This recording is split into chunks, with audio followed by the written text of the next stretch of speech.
Au nom du Père et du Fils et du Saint-Esprit. Amen.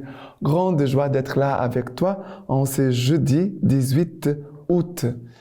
Chaque jeudi, c'est une journée dédiée à la prière pour les vocations, pour l'Église, pour l'unité de l'Église, pour notre pape, pour nos évêques, les prêtres, les vocations, et aussi d'avoir cet amour renouvelé pour Jésus eucharistique, et aussi l'adoration. D'accord? Et maintenant, la première lecture d'aujourd'hui, c'est Ézéchiel, chapitre 36, à partir du verset 23.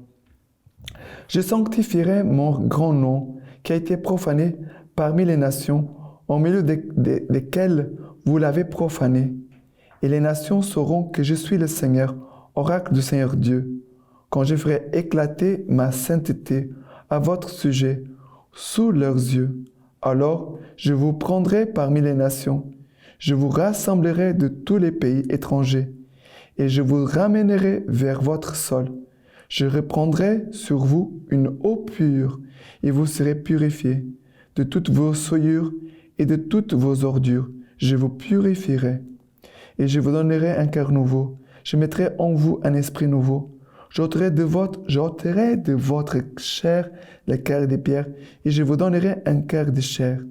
Je mettrai mon esprit en vous, et je ferai que vous marchiez selon mes lois, et que vous observiez et pratiquiez mes coutumes. Vous habiterez les pays que je donne à vos pères. Vous serez mon peuple, et moi, je serai votre Dieu. » J'aime beaucoup cette expression, toujours dans la parole de Dieu. Je serai votre Dieu et vous serez mon peuple. Mais en fait, cette parole, ça veut dire pour nous, je serai ton père et tu seras mon enfant. C'est toujours une manifestation de la paternité de Dieu, de l'élection, mais aussi de la paternité de Dieu et de notre filiation. Comme c'est très important de grandir dans la filiation et dans la paternité de Dieu. Mais Dieu veut manifester. Je ferai éclater ma sainteté. Ici, le livre d'Ézéchiel, c'est le livre qui parle de la sainteté. Dieu qui est saint, Dieu 3 fois saint. Dieu qui veut manifester sa sainteté en nous, qui veut mettre sa sainteté au plus profond de notre cœur. Et nous devons demander vraiment cet esprit de sainteté, qu'il puisse conduire nos vies, nos actions, l'amour, nos décisions, que vraiment nous soyons témoins de la sainteté de Dieu. Qu'est-ce que c'est un saint? C'est quelqu'un qui manifeste dans sa vie la sainteté de Dieu. Et c'est très beau parce que le Seigneur dit, alors je vous prendrai parmi les nations et je vous rassemblerai de tous les pays étrangers. Le Seigneur va nous prendre, va venir nous chercher, va nous rassembler et va nous ramener à nouveau vers notre sol, ça veut dire vers notre terre. Ça veut dire la terre du péché, le Seigneur va nous chercher dans la terre du péché et va nous ramener pour nous conduire à sa terre, à notre sol, ça veut dire la sainteté de Dieu. C'est très beau, comment le Seigneur nous aime. Et après, il dit, « Je reprendrai sur vous une eau pure et vous serez purifiés.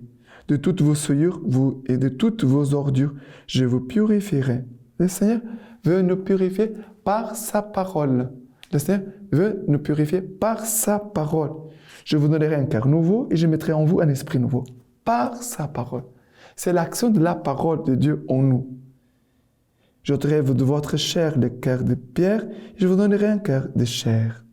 Je mettrai en vous mon esprit et je ferai que vous marchiez selon mes lois et que vous observiez et pratiquiez mes coutumes à cause de sa loi de sainteté, de son esprit de sainteté que le Seigneur veut mettre au plus profond de notre cœur. Voilà, c'est magnifique, c'est très, très, très, très beau, ce passage de l'Écriture. Et maintenant, le psaume d'aujourd'hui, c'est le psaume 51, à partir du verset 12. « Dieu crée pour moi un cœur pur, restaure ma poitrine un esprit ferme.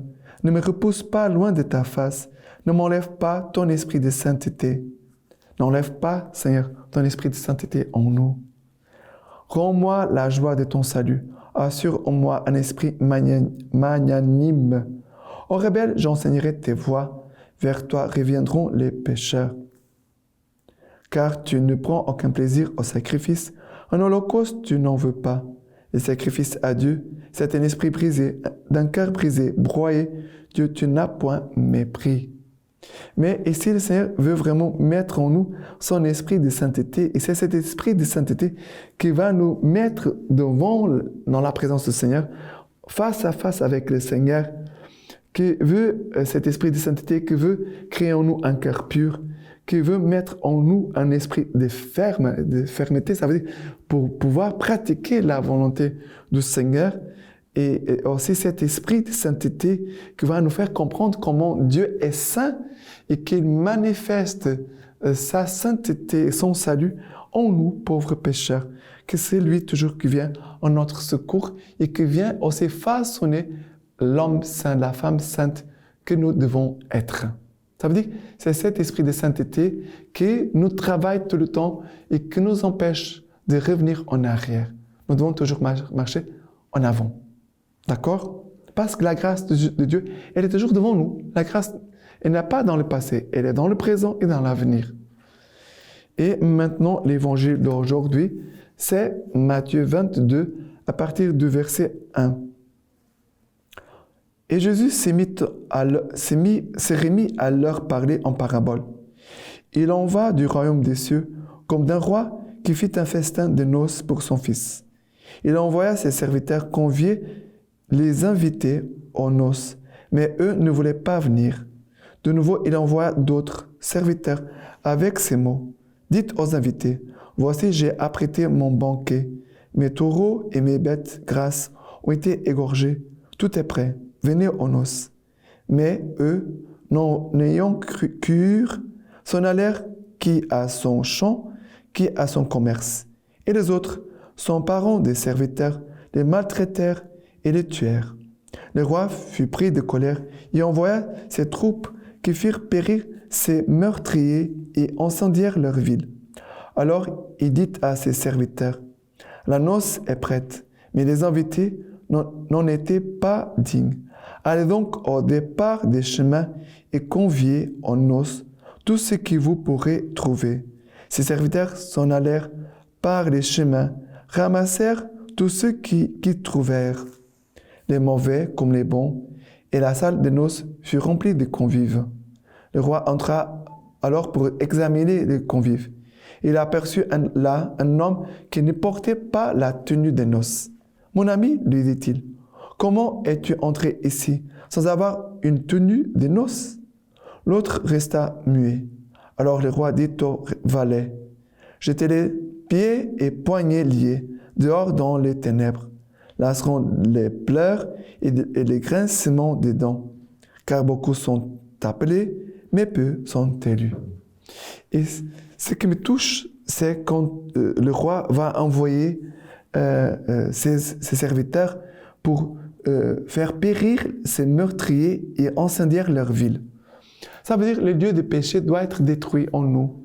Il ne veut pas laisser en nous, lui qui est saint, qui veut nous sanctifier, ne veut pas laisser des endroits dans notre âme qui ne sont pas remplis de sa présence et de sa sainteté. C'est pour ça que Seigneur veut tuer et détruire toutes ces villes des péchés. Mais en même temps, le Seigneur va parler à cet homme qui est là dans le banquet, dans cette fête de noces, qui n'a pas la tenue de noces. Ça veut dire qu'il n'avait pas la tenue du baptême. Ça veut dire c'est comme s'il avait laissé tomber sa tenue de baptême, son baptême. Il a laissé tomber. Et maintenant, il est comme un païen. Il vit comme un païen. Et le Seigneur va dire, mais mon ami, il lui dit, mon ami, comment es-tu entré ici sans avoir une tenue de noces? La réponse de l'homme reste muet. Il aurait pu dire, Seigneur, pardon, vraiment, je n'ai pas entretenu mon baptême, j'ai laissé tomber ta grâce, pardonnez-moi, je suis un fils prodigue, reviens à toi. Le papa, le roi, aurait pu faire fête comme le papa des fils prodigues. Mais ici, il a demandé de sortir.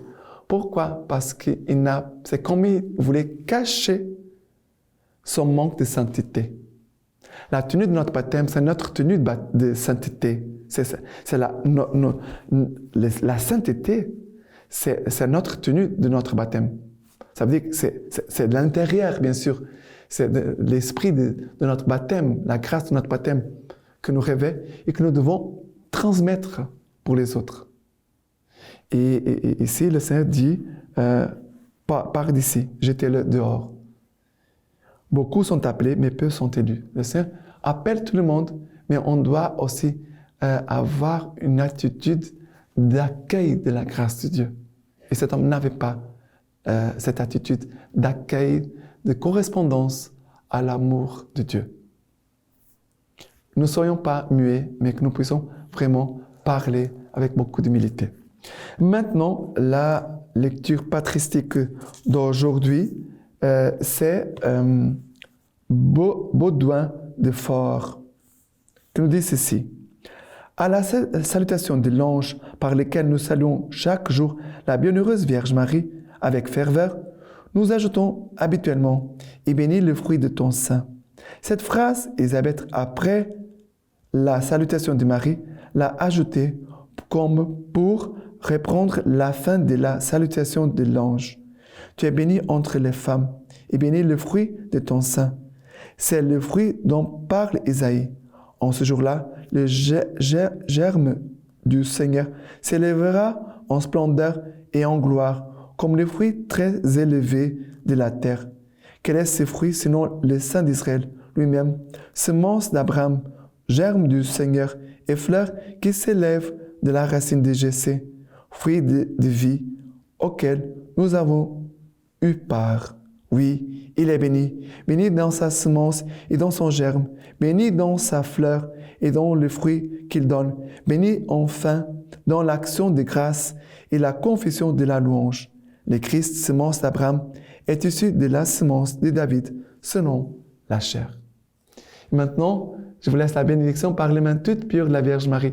Que le Dieu Tout-Puissant vous bénisse et vous garde, le Père, le Fils et le Saint-Esprit. Amen.